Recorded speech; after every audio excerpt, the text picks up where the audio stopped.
জুলাই অভ্যুত্থানে আহতদের পর্যাপ্ত চিকিৎসা সরকার নিশ্চিত করতে পারেনি সরকার বলে মন্তব্য করেছেন বাংলাদেশ জামায়াতে ইসলামীর আমির ডক্টর শফিকুর রহমান। সকালে রাজধানীর পল্টনে প্রেরণার গণ অভ্যুত্থান ২৪ শীর্ষক আলোচনা সভায় তিনি আরও বলেন, আন্দোলনে আহতরা জাতীয় বীর, তাদেরকে নিয়ে রাজনীতি না করারও আহ্বান জানান তিনি। কোনো ফ্যাসিবাদের ঠাঁই আর বাংলার মাটিতে হবে না বলে মন্তব্যও করেন জামায়াতের আমির।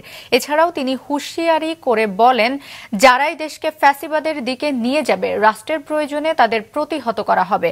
অনুষ্ঠানে জুলাই আগস্ট আন্দোলনে আহত প্রায় ৩০০ নারী পুরুষ উপস্থিত ছিলেন।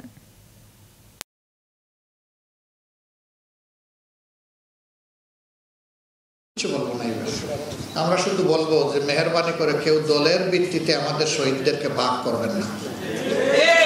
আমাদের শহীদরা আমাদের জাতীয় সম্পদ, তারা আমাদের জাতীয় বীর, এবং এইরকম যারা লড়াই করে আহত হয়েছেন তারাও আমাদের জাতীয় বীর।